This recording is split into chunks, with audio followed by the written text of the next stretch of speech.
नमस्ते, स्वागत है आप सभी का आज के इस कार्यक्रम में। आज हम बात करेंगे कि भई महाराष्ट्र में क्या होने वाला है, क्योंकि महाराष्ट्र तो बहुत ही महत्वपूर्ण है अब, ख़ास तौर से कांग्रेस के लिए, जो कि हरियाणा हार चुकी है जीता हुआ चुनाव।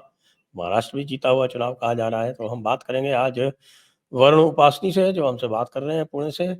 और आरंभ करने से पूर्व आपको याद दिला दें कि अब केवल 9 दिन रह गए हैं राष्ट्रवादियों के महाकुंभ को, दी Jaipur dialogues annual summit 2024।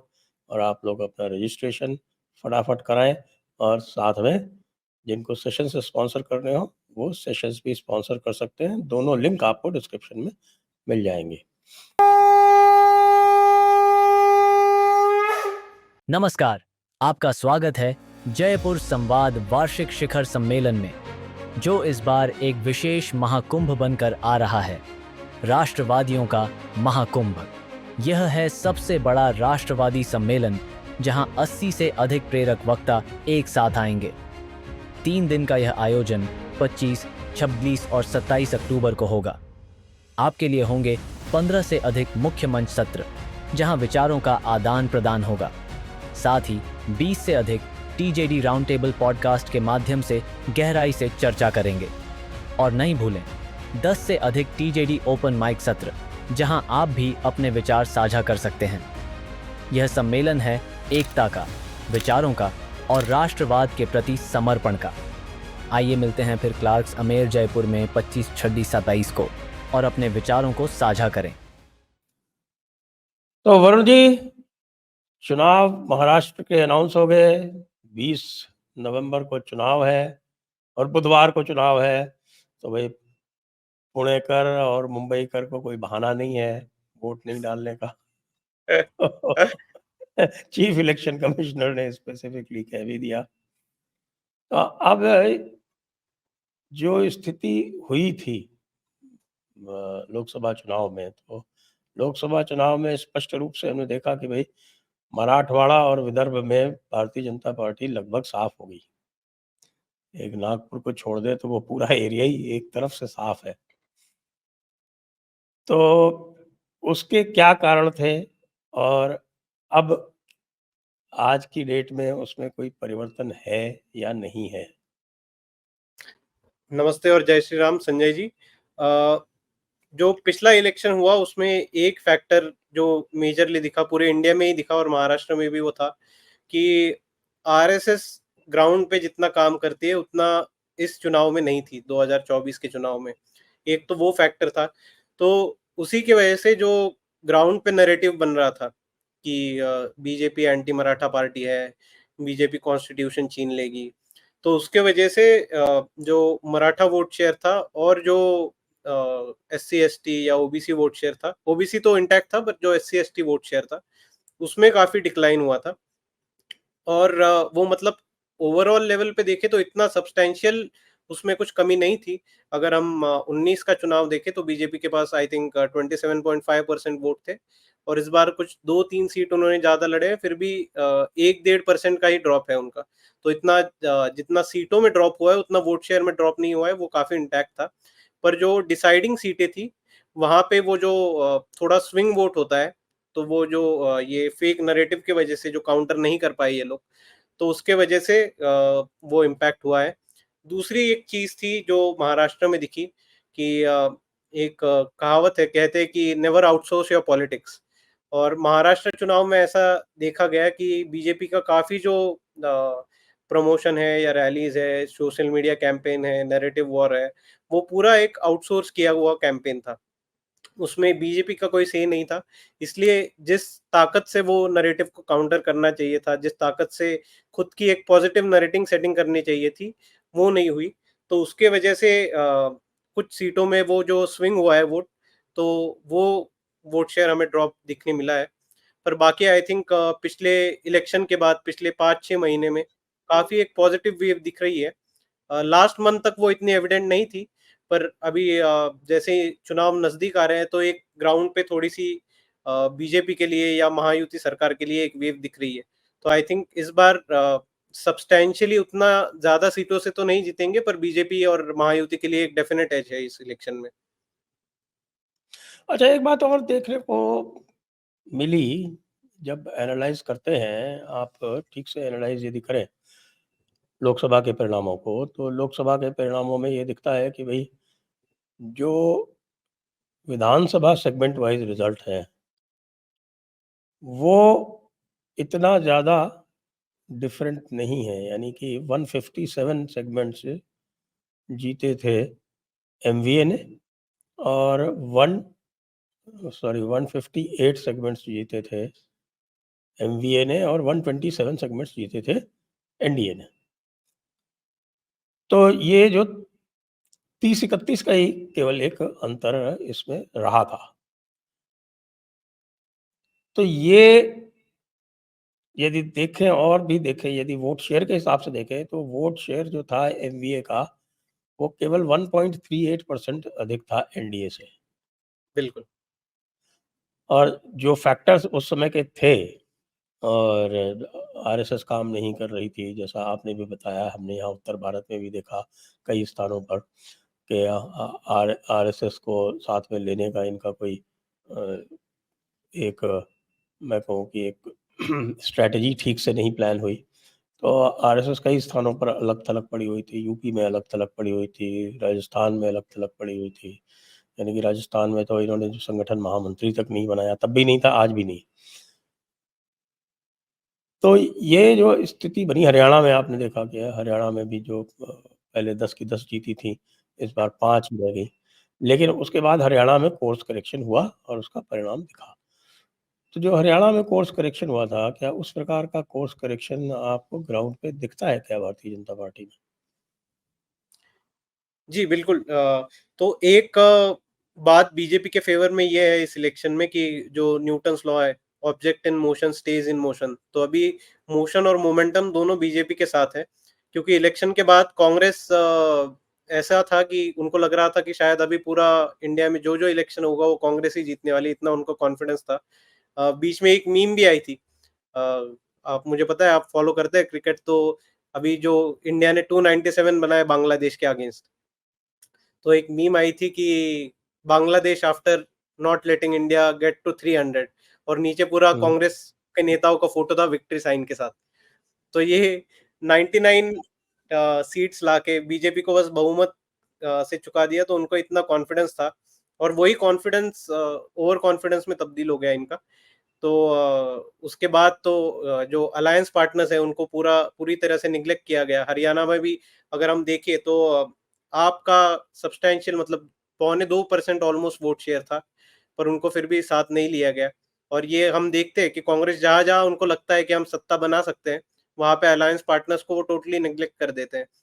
MP में भी समाजवादी पार्टी सिर्फ 5 सीट माँग रही थी, उन्होंने वो तक नहीं दिया। इतने बड़े विधानसभा क्षेत्र में उनको 5 सीट भी नहीं दी गई। हरियाणा में अगर वो आपके साथ कॉम्प्रोमाइज़ कर लेते तो शायद बीजेपी को बहुमत से थोड़ा बहुत रोक सकते थे, पर वो भी उन्होंने नहीं किया। और महाराष्ट्र में एक उसके बाद ही हम अगर देखें तो उद्धव ठाकरे के पार्टी के जो प्रवक्ता है संजय राउत वगैरह, सबने सामना में एडिटोरियल्स लिखना स्टार्ट कर दिए, टीवी में स्टेटमेंट देना स्टार्ट कर दिए कि ये कांग्रेस का जो है ओवर कॉन्फिडेंस का ये परिणाम है कि वो हरियाणा हार गए, जो हाथ में आई हुई जीत थी उसको हार गए वो। और यही अगर कंटिन्यू रहेगा तो बाकी स्टेट में भी अलायंस पार्टनर्स को ये सोचना पड़ेगा कि वो किस दिशा में जाए। अभी भी उद्धव ठाकरे को अगर देखें हम लोग, तो वो ऑसिलेट कर रहे हैं, और ये जो पूरा कन्फ्यूजन का फ़ायदा है, वो कहीं न कहीं महायुति सरकार को मिल रहा है। तो अगर हम तीनों पार्टियाँ देखें, बीजेपी हो, शिवसेना हो एकनाथ शिंदे की, और एनसीपी, तो इन दो तीनों पार्टियों में कहीं भी कॉन्फ्लिक्ट कुछ नहीं है। कुछ सीटें हैं जो हर इलेक्शन में हर पार्टी चाहती है कि अपने आप को थोड़ा ज़्यादा एज मिले, कुछ ज़्यादा सीटें मिले। पर रेदर देन दैट उसके अलावा कुछ और कॉन्फ्लिक्ट हमें देखने को नहीं मिल रहा, जो हमें कांग्रेस, एनसीपी और शिवसेना में रोज़ के रोज़ देखने मिल रहा है। एक तो है सीएम फेस की वजह से, दूसरा है उनका कि सीट डिस्ट्रीब्यूशन। तो ऑलमोस्ट अभी आई थिंक 50 से 60 सीट ऐसी हैं जहाँ पे महाविकास आघाड़ी की कॉन्फ्लिक्ट चल रही है। ऑलमोस्ट उन्होंने 220 सीट फाइनल की है, पर बाकी 50-60 सीटों पे उनकी कॉन्फ्लिक्ट चल रही है। और ये जो कॉन्फ्लिक्ट है ये ग्राउंड पे कार्यकर्ताओं को काफ़ी दिक्कत देती है कि जो बूथ लेवल का कार्यकर्ता है उसको अगर पता ही नहीं कि ये सीट उसके पार्टी के लिए आने वाली है या नहीं, तो फिर वो कन्फ्यूजन क्रिएट करता है और इसका फ़ायदा जो है वो महायुति सरकार को मिलेगा, क्योंकि ग्राउंड पे अगर बीजेपी और शिवसेना को देखें तो वो तो काफ़ी हद तक एकत्रित है। अजित पवार के बारे में फडणवीस को पूछा भी गया था, अर्नब का जो इंटरव्यू हुआ था बीच में रिपब्लिक टीवी पे, तो उन्होंने कहा था कि ऑल्दो वोटर्स इतने खुश नहीं थे अजित पवार को साथ लेने के लिए, but that was the best decision that they could take to make the government stable. और उसके बाद आई थिंक अभी विधानसभा में भी अजीत पवार का काफी हद तक अच्छा प्रदर्शन रहेगा एज कम्पेयर टू लोकसभा।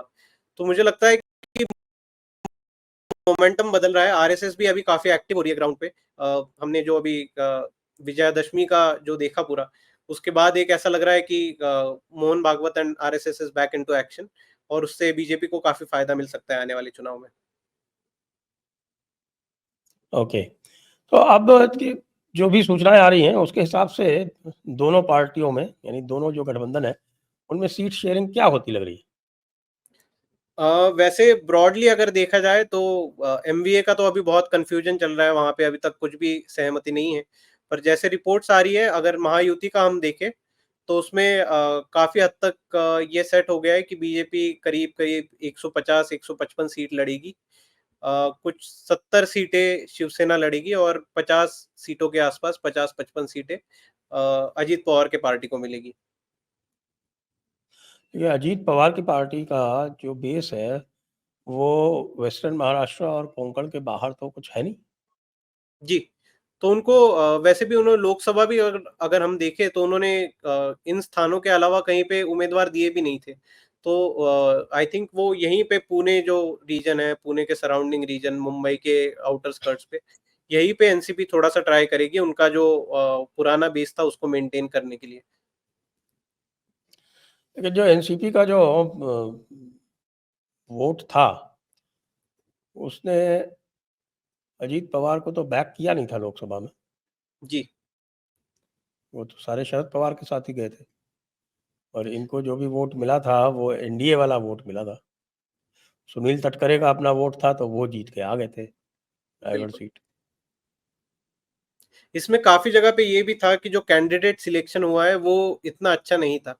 अगर हम या शिरूर मतदार संघ को देखें तो वहाँ पे हम्म। अमोल कोल्हे जो 2 बार जीत के आए हैं, उनके अगेंस्ट नहीं, लास्ट टाइम जीते थे, स्टैंडिंग थे, उनके अगेंस्ट जो कैंडिडेट दिया गया, वो 1 महीने पहले तक शिवसेना में थे और 1 महीने पहले अजित पवार के पार्टी में आके फिर उनको एनसीपी का प्रतिनिधि बनाया गया। तो ऐसे जो कुछ कैलकुलेशंस थे, वो भी अजित पवार के फेवर में गए नहीं, और ग्राउंड पे एक माने या ना माने शरद पवार के लिए एक सिंपैथी वेव थी थोड़ी-सी, जो दिखी। उद्धव ठाकरे को के लिए हम वैसा नहीं कह सकते, क्योंकि अगर हम डेटा देखें तो अगर 19 का इलेक्शन और 24 के इलेक्शन को कंपेयर करें तो शिवसेना का जो वोट शेयर था 19 के इलेक्शन में वो था 24% के आसपास, 23.5 या 24%।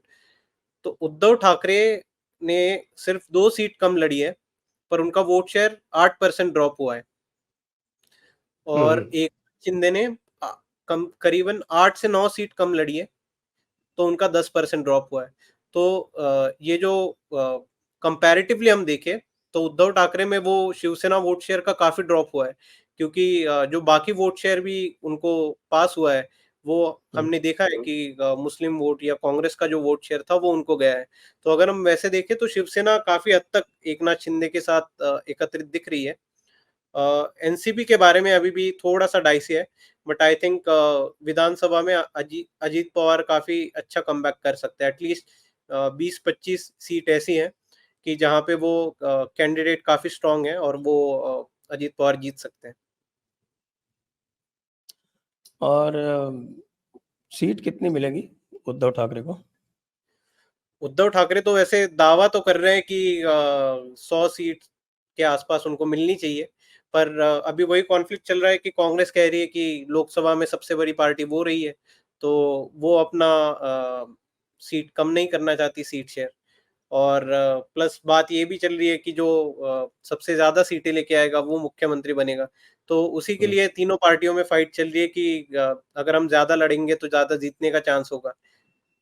तो इसलिए कभी उनका कुछ एक मत नहीं बन पा रहा है कि कितनी सीटें लड़े। तो कांग्रेस के जो नेता है नाना पटोले वगैरह, उन्होंने तो सीधा संजय राउत की बेइज्जती करना चालू कर दिया है। उन्होंने कहा कि हम हम्म। लोग ना तो संजय राउत के विधान सुनते हैं ना पढ़ते हैं, और ये हमारा पार्टी का एक पॉलिसी है कि हम संजय राउत के ऊपर कमेंट ही नहीं करते। अच्छा। Sanjay Raut is not important. Not important. नहीं तो ये बताएं कि जहां तक एनडीए का प्रश्न है तो उसमें तो ये लगभग निश्चित है कि भाई एकनाथ शिंदे को ही दोबारा मुख्यमंत्री बनाया जाएगा। अभी तक तो ऐसा ही दिख रहा है। वो इतना श्योरिटी मुझे इसलिए नहीं लग रही क्योंकि अगर एकनाथ शिंदे को ही मुख्यमंत्री बनाना होता तो वो इलेक्शन के पहले ही वो डिक्लेयर कर देते कि हमारे मुख्यमंत्री एकनाथ शिंदे रहेंगे। जैसे 2019 में बीजेपी ने पहले ही बोल दिया था कि फडणवीस के साथ ही हम इलेक्शन में जा रहे हैं और मुख्यमंत्री की शपथ भी वही लेंगे। पर इस बार मुझे लगता है कि बीजेपी के क्योंकि सीट आने के चांसेस ज्यादा है और ये फ्रेश इलेक्शन है, तो I think BJP can claim the chief minister position और एकनाथ शिंदे को या अजीत पवार को सेंटर में अकोमोडेट किया जा सकता है। अच्छा, तो वैसे तो एकनाथ शिंदे का जो प्रोफाइल है वो काफ़ी इम्प्रूव हुआ दिखता है अभी कुछ दिनों में, और जो मराठा कॉन्स्टिट्यूएंसी है वो एकनाथ शिंदे की तरफ थोड़ा सा शिफ्ट हुई दिख रही है, ऐसा मेरा आकलन है। आप क्या सोचते हैं? जी, जो शरद पवार है या जो बाकी के जो तत्व है कुछ, तो उनको फडणवीस को टारगेट करने के लिए एक वही उनके पास था कि ये एंटी मराठा है, या महाराष्ट्र में उन्होंने जो शरद पवार के पार्टी ने पहले से चलाया है एक जातिवाद का, मराठा वर्सेस ब्राह्मण का जो नैरेटिव उन्होंने चलाया था, तो उसके लिए उनको एक ये मिल गया था कि ये फडणवीस है और मराठा लोग इनके नीचे काम नहीं करेंगे वगैरह वगैरह। तो बीजेपी ने काफी अच्छी तरीके से वो काउंटर किया एकनाथ शिंदे को मुख्यमंत्री बना के, और वो हमें दिखता भी है कि मराठा वोट काफी हद तक एकनाथ शिंदे के साथ रहा है। बल्कि बीजेपी के साथ भी अगर हम देखें तो इतना ड्रॉप हुआ नहीं है वो, जितना ऑपोजिशन ने दिखाया है। तो जो इम्पैक्ट होना चाहिए उतना कुछ हमें दिख नहीं रहा है। 1-1.5% is normal for a party that has stayed in power for 10 years in the state and the centre. तो मुझे लगता है मराठा वोट शेयर अभी भी बीजेपी और शिवसेना के साथ काफी हद तक है। बट जो सीटें कम हुई है वो अ, एक जो स्विंग वोट होता है उसके वजह से, और दूसरा जो ऑपोजिशन का वोट कंसोलिडेट हुआ है उसके वजह से जो एमवीए सरकार है उनको सीटें ज्यादा आई है। एक ये भी है कि ये पहले हम देख चुके हैं, खास तौर से अगर आप याद कीजिए तो जो 1999 वाला जो चुनाव था, 1999 वाला जो चुनाव था उसमें बाला साहब ठाकरे ने पहले से ये कह दिया था कि भाई जो भी अधिक सीटें लाएगा उसका मुख्यमंत्री बनेगा। ध्यान है आपको? बिल्कुल। और उस चक्कर में दोनों पार्टियां एक दूसरे के कैंडिडेट्स हराने में ज़्यादा व्यस्त हो गई थी बजाय एक दूसरे के कैंडिडेट जिताने के, और एज ए रिजल्ट वो 136 पे रुक गई थी। अगर ये नहीं किया होता तो बहुत आसानी से दोबारा सरकार बनती, और उसके बाद फिर 15 साल तक वो सत्ता से बाहर है। तो ये काफी हद तक मुझे लगता है इस बार के इलेक्शन में भी रिपीट होगा महाविकास आघाड़ी के लिए, क्योंकि जो फॉर्मूला ही उन्होंने डिसाइड किया है। तो काफी हद तक पार्टी भी ऐसे लोगों को स्पॉन्सर करेगी कि उनको अगर टिकट नहीं मिल रहा हो, फॉर एग्जाम्पल पुणे है, वहां पे अगर एक सीट में कांग्रेस को चाहिए टिकट, पर वहां पे एनसीपी ले जाए या शिवसेना टिकट ले ले, तो कांग्रेस मुझे लगता है एक ऑपोजिशन को बैक करेगी, जो अपक्ष उम्मीदवार है उसको बैक करेगी कि भाई तुम यहाँ पे लड़ लो, पार्टी तुम्हें बैक करेगी पर अनऑफिशियली। तो ऐसे कई सीट ऐसे हैं जो गिर सकते हैं इनके खींचातानी में। हम्म। ये होता है ना, देखिए अभी जम्मू कश्मीर में क्या हुआ। जम्मू कश्मीर में कांग्रेस जो है वो इतनी सारी सीटों पर लड़ी चुनाव, और पूरी तरह से हार गई कश्मीर क्षेत्र में ही। कश्मीर में इसकी परफॉर्मेंस बहुत ही खराब रही और टोटल केवल 6 सीट जीत के आई और उसको मैक्सिमम सीट जो थी वो जम्मू में दी गई थी। जम्मू में एक सीट भी नहीं जीत पाई, केवल एक सीट जीती, वो भी पुंछ में। तो कांग्रेस का एक बड़ा अनफ्लैटरिंग सा रिकॉर्ड रहा है, जो कि महाराष्ट्र में लोकसभा में यदि देखें तो बड़े आश्चर्यजनक रूप से उसका ठीक उल्टा हुआ। वैसे कंसिस्टेंटली कहीं पर भी आप सीटें यदि दे देंगे कांग्रेस को अधिक, तो वो आपको पुल डाउन करेगी। एक उदाहरण देता हूँ आपको, तमिलनाडु 2015 या 16 का कब हुआ था चुनाव? मेरे ख्याल से 16 का चुनाव था तमिलनाडु में। तो 2016 के चुनाव में तमिलनाडु में सब यही कह रहे थे कि डीएमके सरकार वापस बना लेगी और डीएमके ने जितनी सीटें लड़ी वो उसने लगभग 55% का उसका स्ट्राइक रेट था। लेकिन उन्होंने काफ़ी सीटें दे दी, मेरे ख्याल से 40 से 42 सीटें दे दी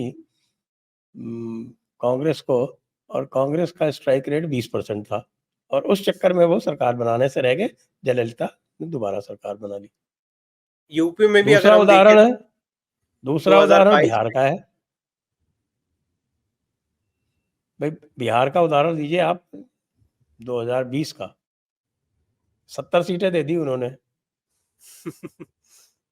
कांग्रेस को और कांग्रेस केवल 18 सीटें जीती उसमें से, जबकि जो आरजेडी थी वो 55% सीटें जीती। अगर आरजेडी ने सीटें इनको नहीं दी होती तो हो सकता है उनकी सरकार बन जाती।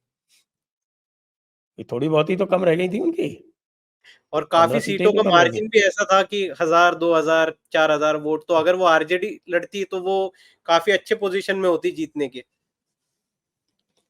तो अगर इस तरह की स्थिति बनी महाराष्ट्र में, तब तो फिर ये कांग्रेस जो है वो हमेशा की तरह खींचेगी नीचे।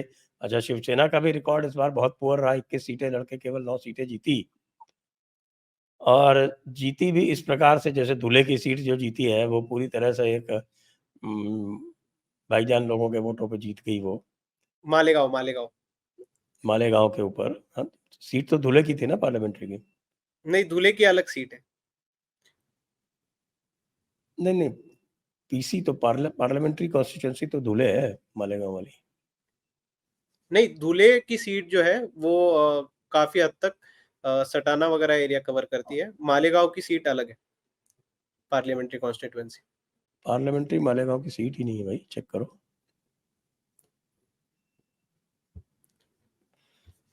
पार्लियामेंट में there is no seat called Malegaon. Dhule है, डिंडोरी है। Right, right, right. मालेगाँव की असेंबली कॉन्स्टिट्यूएंसी। असेंबली कॉन्स्टिट्यूंसी है, outer Malegaon, central Malegaon. Right. तो इस प्रकार के जो ये सीटें जीत गए थे तो वो तो अब दोबारा नहीं होने वाला है ना, असेंबली में तो नहीं ही होगा। आप भले सेंट्रल मालेगांव आप 2 लाख से जीत लो, उससे क्या फर्क पड़ता है। बाकी जो 5 सीटें हैं उधर के आसपास की सारी तो वो बाहर जानी है। और उसमें एक दूसरा फैक्टर ये भी है कि जो पार्लियामेंट्री इलेक्शन होते हैं उसमें लोग काफ़ी हद तक पार्टी को वोट देते हैं। पर जो असेंबली इलेक्शन है या जो लोकल लेवल पे इलेक्शन होते हैं, वहाँ पे जीते इस मुद्दे पे जाते हैं इलेक्शन कि ग्राउंड पे उस नेता का कितना कनेक्ट है। तो वो पार्टी उस समय पे इतनी मैटर नहीं करती जितना कैंडिडेट कौन है वो मैटर करता है। करेक्ट। और कांग्रेस के पास ना तो संगठन है, ना ऐसे कैंडिडेट्स है। इनफैक्ट उनके जो स्टेट यूनिट है उसमें ही तनाव है कि कौन लीडर है, कौन क्या है। तो वो आपस में ही इतना लड़ रहे हैं, तो वहाँ पे आई थिंक कांग्रेस को विधानसभा में तो 40-45 सीट भी आ जाए, तो वो भी काफ़ी बड़ी बात होगी। अच्छा, बॉम्बे जो रीजन है, मुंबई रीजन, मुंबई रीजन में कुल 10 सीटें पड़ती हैं। पालघर, थाने, कल्याण, हुँ। भिवांडी, इनको मिला लो आप तो 10 सीटें पड़ती हैं। 10 सीटों का मतलब होगा 60 असेंबली सीट तो अकेले यहाँ की है। और ये बहुत निर्णायक होने वाला है इस बार। तो इस बार क्या होगा, इस क्षेत्र में क्या होगा? थाने में तो I think hands down Thane Kalyan area में एकनाथ शिंदे की पार्टी काफ़ी अच्छे पोज़ीशन में है सीट जीतने के लिए। मुंबई में I think Uddhav Thackeray tough they सकते हैं, पर जो अभी कल ही निर्णय लिया गया है इलेक्शन अनाउंस होने से पहले कि मुंबई में आने जाने के लिए टोल जो है वो सारे बंद कर दिए। 5 टोल्स थे मुंबई में और कुछ 1.5 करोड़ का वहाँ पे डेली कलेक्शन था। 2-3 लाख लोगों का रोज आना जाना है वहाँ पे, तो ये आई थिंक मुंबई के लिए काफी हद तक इम्पैक्ट कर सकता है ये मूव या ये डिसीजन। दूसरी बात, जो एकनाथ शिंदे ने या बीजेपी सरकार ने जो मेट्रो का काम किया है, तो वो भी काफी आई थिंक टर्निंग पॉइंट हो सकता है मुंबई में, क्योंकि वहाँ 13 से 15 लाख कम्यूटर्स है डेली के उस मेट्रो में। और ये जो इनकी पेटी पॉलिटिक्स के वजह से उद्धव ठाकरे या फिर कांग्रेस ने ये अड़ा के रखा था एआरएआई का मुद्दा, तो वो ये 2 चीज़ें जो है वो मुंबई में काफ़ी हद तक सपोर्ट करेंगी। पर इसमें ये देखना ज़रूरी है कि राज ठाकरे अब सारे ही सीटों पे अपने उम्मीदवार उतार रहे हैं। तो उनके जो कैंडिडेट्स हैं वो किसके वोट शेयर में से वोट लेते हैं, उस पे डिपेंड करेगा मुंबई क्षेत्र में कि कौन जीतता है। क्योंकि मुंबई में अगर हम हिस्टोरिकली देखें तो जब एमएनएस पार्टी आई थी तो वो मुंबई थाने वगैरह ज़ोन जो है वो उनका काफ़ी स्ट्रॉन्ग ज़ोन रहा था। और जो 13 सीटें उनकी पहले आई थी उसमें से काफ़ी सीटें मुंबई से आई थी। तो अगर वो मुंबई में अच्छे तरीके से प्रचार करते हैं तो और अगर न्यूट्रल स्टैंस रखते हैं तो आई थिंक वो उद्धव ठाकरे का वोट शेयर ज़्यादा ले सकते हैं।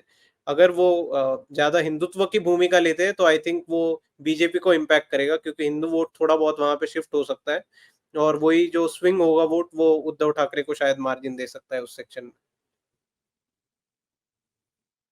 ओके।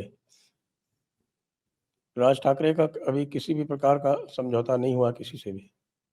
नहीं, अभी उनका दसरा को 3 इम्पोर्टेंट रैलीज हुई।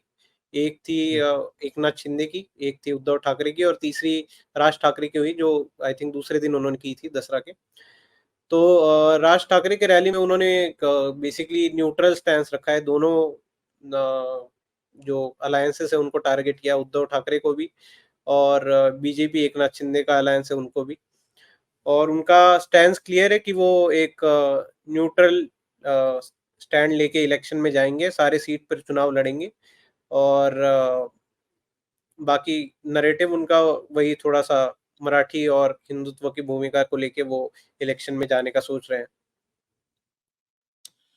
राज ठाकरे से तो मुझे लगता है कि भारतीय जनता पार्टी को समझौता कर पाना मुश्किल इसलिए भी है क्योंकि वो एंटी नॉर्थ इंडिया पार्टी मानी जाती है और इस समय लगभग 50% वोट मुंबई में नॉर्थ इंडियंस का है। जी, एंटी नॉर्थ इंडिया भी है और काफ़ी स्टैंड उनके ऐसे होते हैं कि वो जो एक बिगर पार्टी है, जो नेशनल लेवल पार्टी है, उसको वो पचाना थोड़ा मुश्किल हो जाता है।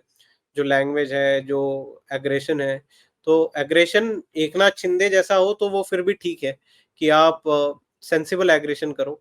पर जो थोड़ा वॉयलेंट हो जाता है एग्रेशन, तो उसमें वो नेशनल पार्टी को वो डिफेंड करना काफ़ी मुश्किल पड़ जाता है। और दूसरी बात ये है कि राज ठाकरे की एक जो इमेज है वो थोड़ी-सी लार्जर दैन लाइफ इमेज है, जैसे बाबा साहब ठाकरे की है। तो अगर एकनाथ शिंदे है या अजीत पवार है, वो 50 सीट, 40 सीट, 60 सीटों पर भी अपना इलेक्शन लड़ सकते हैं, समझौता कर सकते हैं। पर राज ठाकरे अगर 288 सीट में से अगर सिर्फ 30-40 सीट या 20 सीट लड़ेंगे, तो वो उनके इमेज के लिए भी इम्पैक्ट करता है, इसलिए भी शायद वो समझौता नहीं हुआ होगा। ओके। और एक बात और भी आती है जो हम देखते हैं कि ये वंचित बहुजन अघाड़ी का भी समझौता नहीं हो रहा है एमवीए से। इनके जी, पास वो कितना वोट है? ये 3-4% वोट तो ये ले जाते हैं।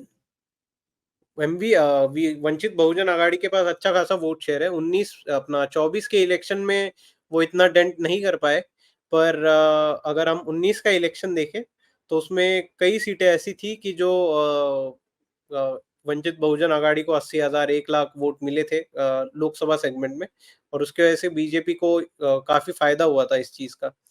अ, विधानसभा के इलेक्शन में भी क्योंकि यहाँ पे मार्जिन छोटा होता है, तो अगर कोई पार्टी 2-5 हज़ार 10,000 भी वोट ले जाए, तो उससे रिजल्ट पे काफ़ी बड़ा इम्पैक्ट आ सकता है।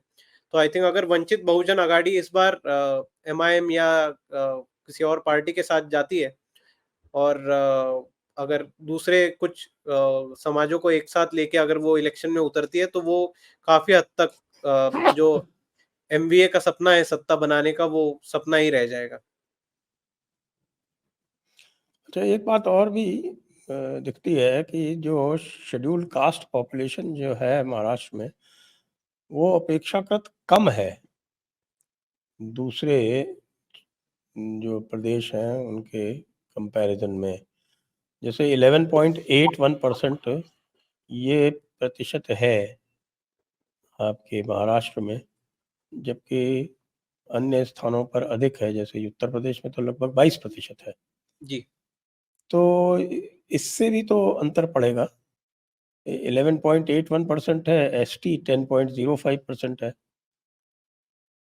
तो एसटी तो पिछले लोकसभा चुनाव में भी ऐसा दिखा था कि मोर और लेस एसटी जो था वो तो बीजेपी के साथ ही दिखा था।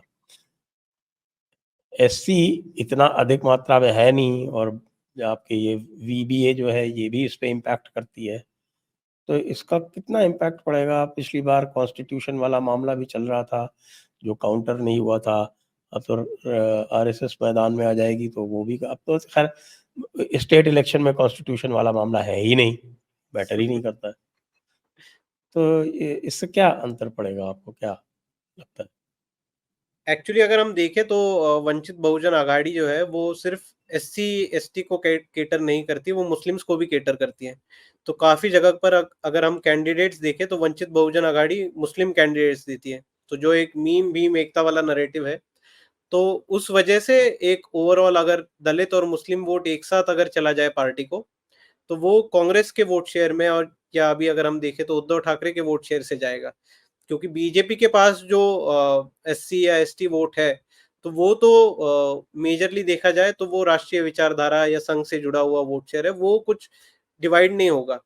ये एक जो वंचित बहुजन आघाड़ी का दूसरा वोट शेयर है, जो थोड़ा सा न्यो बुद्धिस्ट है या फिर जो कुछ पसमंदा मुस्लिम्स है, तो वो वोट शेयर जो कांग्रेस को जाता है, वो डाइवर्ट होगा उनकी तरफ। हम्म। और क्या फैक्टर्स हैं जो इम्पैक्ट करेंगे इलेक्शन को? इश्यूज और क्या हैं आपके हिसाब से? ये जो इम्तियाज जलील ने एक चलाया था नैरेटिव रामगिरी महाराज के विरुद्ध कि उनको आप गिरफ्तार करिए, लेकिन दिनेश एकनाथ शिंदे जो थे वो उनके साथ में खड़े हो गए जाकर। बाद में जब ये लोग आए मुंबई घेरने, तो इनकी पिटाई भी हुई। इससे क्या अंतर पड़ा? आई थिंक वहां का वो काफी मोमेंटस था। बाद में उस पर कुछ फॉलो अप नहीं हुआ और मीडिया ने भी उसको कवर नहीं किया। तो क्योंकि अगर मीडिया कवर करती वो, तो आई थिंक वो काफी हद तक बीजेपी को ही फायदा होता एक तरीके से। पर वो उतनी तरह से नहीं हुआ। और बाबू का भी बीच में ही मैंने वीडियो देखा था, उन्होंने कहा कि जो मराठी प्रोग्रेसिव मीडिया है, वो आजकल जो है शरद पवार के पार्टी का जनान खाना बन गया है। तो वहां से जो जनान खाना। तो ऊपर हाँ से जो हाँ। डिक्टेट आता है वही न्यूज़ चलती है मीडिया में। तो अगर यहाँ पे लड़ाइयाँ भी चल रही है तो ऐसा दिखाया जाता है कि एमवीए में बहुत अच्छा चल रहा है। बाकी आज की न्यूज़ ये है कि आज जो प्रेस कॉन्फ्रेंस हुई थी बीजेपी की, हम्म। उसमें प्रेस कॉन्फ्रेंस के एंड में सारे पत्रकारों के लिए उन्होंने जिलेबी का स्नैक रखा था, जितने भी लोग आए थे। और ये बकायदा अनाउंस किया गया कि सबको जिलेबी का नाश्ता रखा हुआ है, तो कोई भी नाश्ता किए बिना जाए ना। अभी बहुत दिनों से राहुल गांधी का कोई बढ़िया स्टेटमेंट नहीं आया। मैं तो थोड़ा सा एंटरटेनमेंट स्टार्व महसूस कर रहा हूँ। अभी आएगा धीरे-धीरे। आज कल ही वडेट्टीवार, नाना पटोले वगैरह कह रहे थे कि महाराष्ट्र के इलेक्शन के लिए वो ट्राई कर रहे हैं कि कम से कम 5-6 रैलियाँ राहुल गांधी यहाँ पर करें महाराष्ट्र में। तो उसमें नहीं नहीं, कंटेंट के हिसाब से हम इसे वगट्टीवार से या नाना पटोले से असहमत है। राहुल गांधी को कम से कम 25 रैली करनी चाहिए। ताकि वन साइडेड विक्ट्री दिला सके बीजेपी को। अच्छा, ये जो विगट्टीवार ने स्टेटमेंट दिया है, सारी योजनाएं बंद कर देंगे ये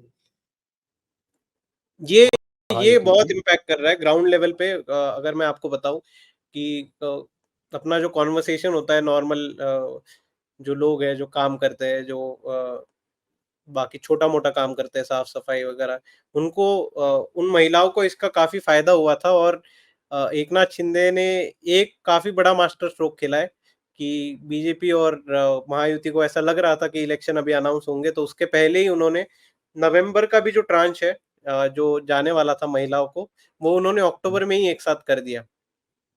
तो अभी 7,500 अगर रुपए महिलाओं को मिल रहे हैं और ऑलरेडी बैंक अकाउंट में है, तो I think that's a very big amount for a section that is living below poverty line.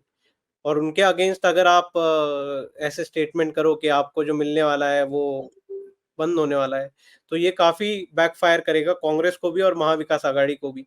क्योंकि जो अपने नॉर्मल कॉन्वर्सेशन होते हैं, हम जो बात करते हैं लोगों से, तो वो सबका यही कहना है कि जैसे पिछले इलेक्शन में चला था बीजेपी के अगेंस्ट नैरेटिव कि ये कॉन्स्टिट्यूशन बंद कर देंगे, ये कर देंगे।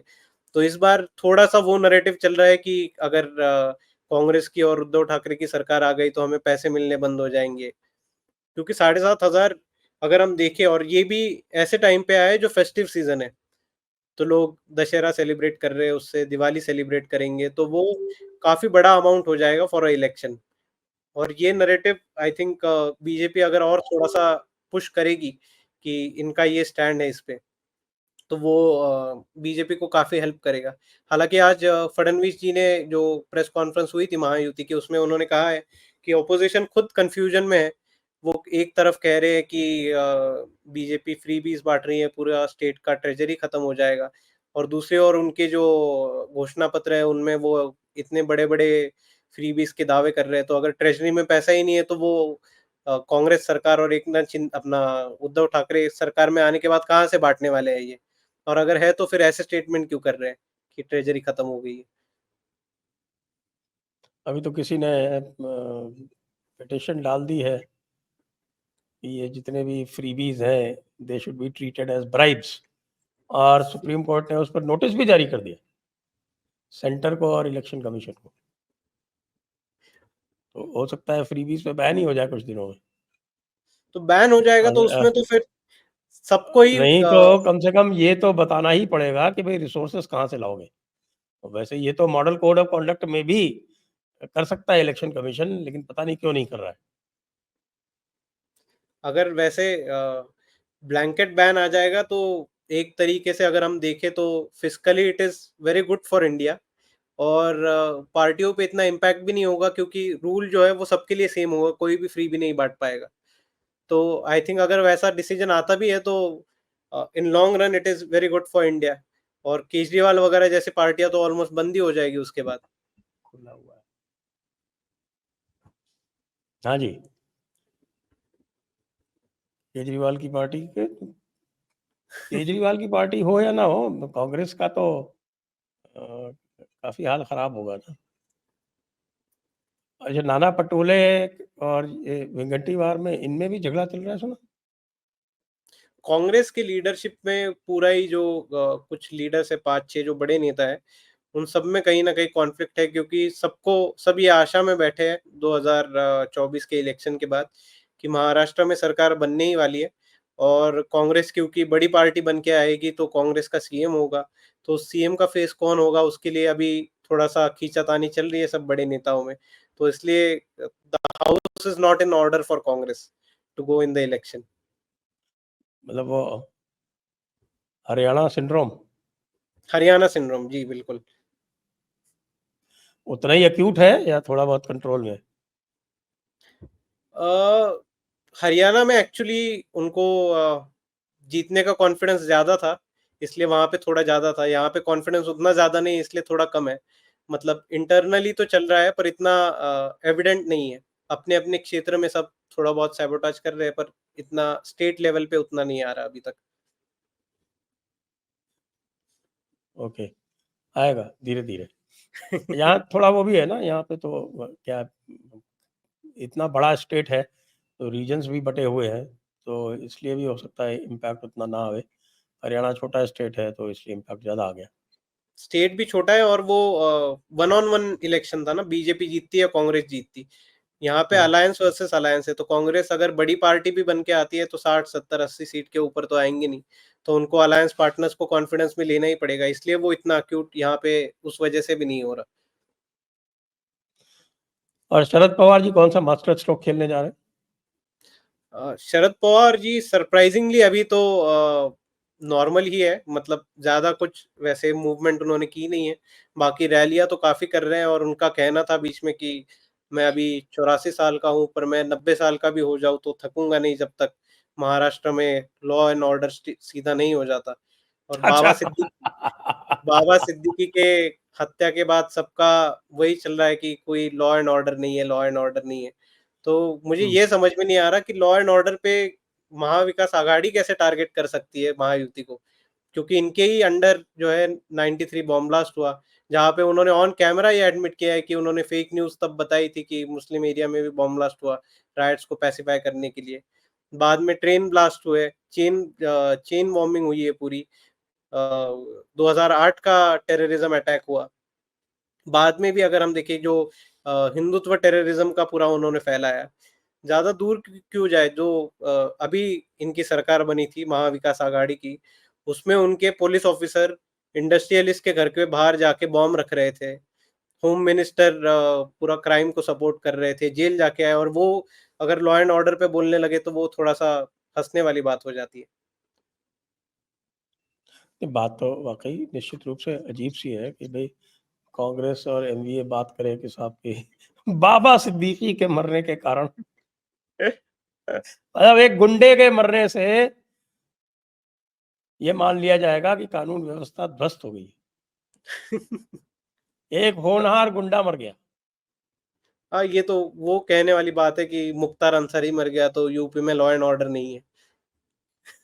हाँ, मुख्तार अंसारी, अतीक अहमद के मरने के बाद जो है वो यूपी का लॉ एंड ऑर्डर ध्वस्त हो चुका है। इसी प्रकार बाबा सिद्दीकी के मरने से महाराष्ट्र का ध्वस्त हो गया। Okay, we can understand that logic.